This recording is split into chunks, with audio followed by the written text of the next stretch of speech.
So for me at the time, I looked to move off of a large health system and build my own kind of care company.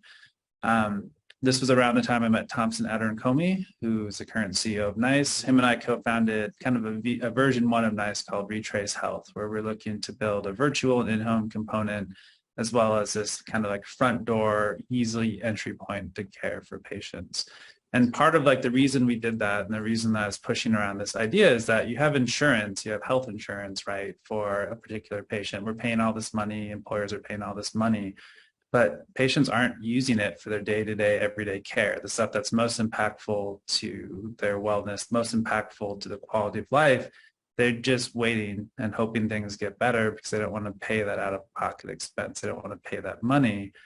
So we're paying all this money for something that's really just used as kind of a breaking glass in case of emergency scenario, really looking at death prevention and like these very significant natures of care, whereas like the everyday care is what's really going to help prevent this downstream. Well, and when I think of what I have and my benefits and the ease of use to use healthcare, it's like we really can build healthcare around the concept of DoorDash or Airbnb or Uber. It's like healthcare can be far more easy to use, customer-centric, and even come to your front door and eliminate co-pays and co-insurance and deductibles and all this stuff, that EOBs and claims and how much am I supposed to pay? It's like, man, with a subscription-based primary care that's so customer-centric that they'll come to your home, it's like all that stuff's eliminated. I don't have to worry about any kind of a payment. I just simply access mental health. I can access physical therapy. I can access x-rays coming to my home, EKGs coming to my home. My doctor will come to my home if I need it. I can set an appointment with my doctor who I know. She knows me. She knows my goals, my passions. She wants to help me reach those. I have a relationship with them. And so it's like healthcare can be really that easy. That there is a lot of dollars available to provide patient-centric care, but you have to cut out waste. You have to cut out things that aren't adding value within the care system. And for NICE, what we did was we cut out the clinics, right? So do people want to go to a clinic when they're sick in the morning? They want to get out of bed, find care for their kids, drive over to a clinic somewhere, wait in a germ-filled waiting room with other people who are also not feeling great to get care, or would they rather have someone come to their home, right? And so not everyone will want someone to come to their home. Optionality is a big point in this. But the idea is that if we cut out certain things that we view as not essential to care we provide, so we cut out clinics, that's a large expense. We cut out submitting claims to a health plan. We form a capitated model where we can provide care and manage a patient population without having to do all of the paperwork and the overhead that you might see at a normal health plan or health clinic.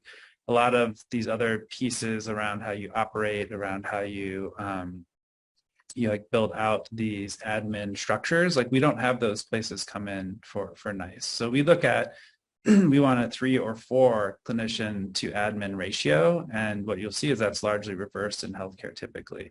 We know care experience is about provider experience. We know that if a patient's going to have a great experience, that means their provider can't be stressed. The provider has time to practice care in the way they want to practice care. The provider has time to build relationships and listen to the patient. And if you don't have those things in place, you're not going to get good care. Like in a traditional system right now, you might see 5 minutes with your primary care provider when you have you're a check-in, or if you have an issue that you want to deal with. It's not enough time to really build strong relationships, and providers don't like that either. But like when you have a system that has 1,000 providers on their team, if they can cut 5 minutes off, they save their system $25 million, right? That there's a number of solutions and it's different for each individual. So like, yeah, I think NICE is great, but I don't think NICE is perfect for every single person. I think Orient is great, but like some people might not want to use that. So it's like you give optionality and you push the money into the area where it makes sense to provide the support network needed for that particular individual. Which is why this idea of a defined contribution, allowing each person to choose how to use the employer's money, allows each family to design what works best for them. And in the end, we'll spend less than if you just simply buy one product for everybody and hope it's the right thing that everybody will benefit from, and you're wasting a lot of money. Oh yeah, 100%. It is very curious how that tends to play play out, right? But it's funny, and like to go back a little bit to something you were saying earlier about like how, we focus on this patient-based experience. So 20 years in the industry, I've done so much research with patients and providers. So like, what do you want to see? What is the most important thing for you? What is going to help you, consume care in a way that makes more sense for your life? And it's the same answers every time. It's, I want someone who listens to me. I want clear expectations. I want to be able to get care when I need care and like know where to go when I need care. I don't want this complexity in the system. If I leave a visit, I want to know what I should do next, right? So like it's which, medication should I use? How should I take that medication? Like, should I eat it with a meal, right? It's like people just keep deferring the support to the next step, right? So I give you a prescription, but as your provider, I might not tell you all the details of how to use that because I assume the pharmacist will. But the pharmacist is busy. They're not going to tell you that either. And you get people then just go home with this, prescription and a recollection of what they thought they heard in their primary care visit. And they're trying to do the care that they think they should be doing for like self-care, but they really don't know. And they really don't have that support, right? But everyone has like a, smartphone in their pocket. It's very easy to just kind of like give a quick list, a quick plain language deal. Like, this is what you need to do with this deal. If you have any questions, just message me. Right. And like, so that's not built into a lot of health systems, but it's right there for people to do if they have the interest to do that. And I think what you'll find is if people do research, no matter where they are in the country or world, you're going to see the same needs, the same desires from the patient. And when you're modeling care, if you actually start with the patient, you're going to come up with very similar systems, even if they're all independently created, right? And it's like, it's very validating for me to hear that about Nuka, but it's just like, also, it's like, it just feels like common sense. Like, of course it would be similar, right?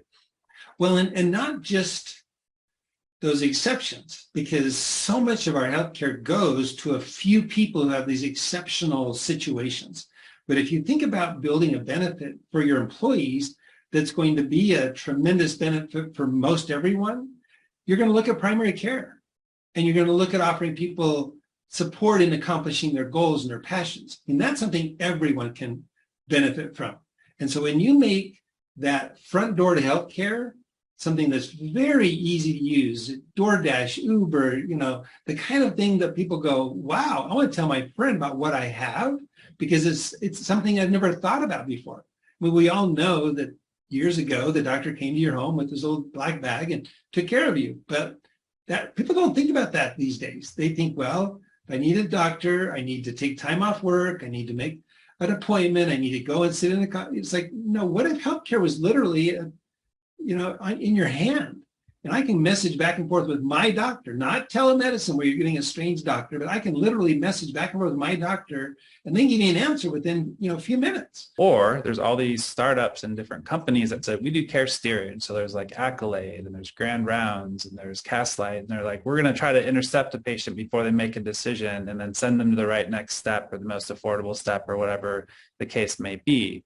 And what all of them have found also is that you can't really be successful with that if you don't start with the basic primary care relationship, right? So like you need to actually have the trust and the interaction with the patient, and then you can help drive them to the next step and set those expectations. But it's hard to intercept them after that happens because the care steerage is really happening with that primary care relationship.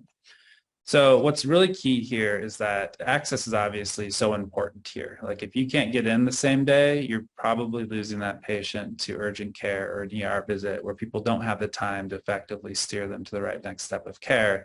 So for NICE, we're really looking at that same day visit, and you'll see a lot of similar companies focusing on the same area.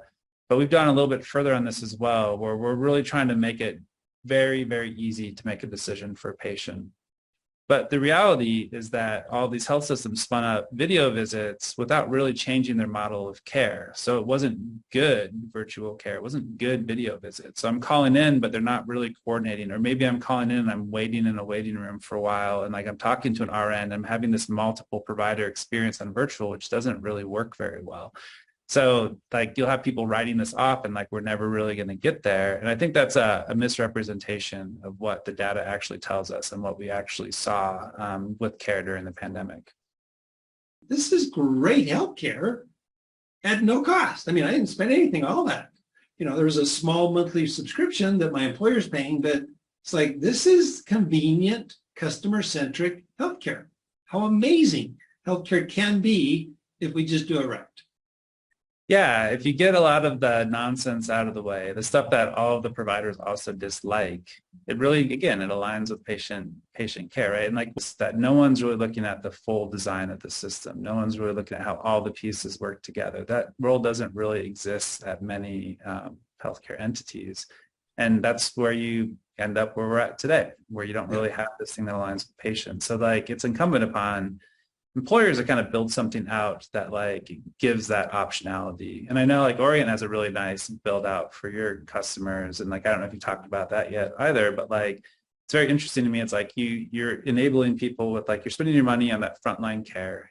You're spending money on like the coach or the support staff or the support people that run through that.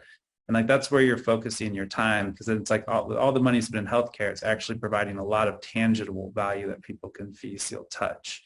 Kind of one of the misalignment of interest between healthcare system and like what other industries might do. So like if you get like a new car, you have a warranty that lasts for the life of your car or 5 years or 10 years. But to have that, for them to honor that warranty, you actually have to do regular maintenance on your car. You have to take care of your car. Otherwise, they're not going to cover that catastrophic care. Whereas health insurance, very perversely, like covers a catastrophic care, but also basically incentivizes you to not do maintenance on yourself, to not provide that everyday care. So they're almost kind of incentivizing catastrophic care, which then is something they have to cover, which it doesn't, when you think about it like that, it doesn't really line up very well. And just across the board, like how we use insurance for healthcare in our country becomes very problematic in that way.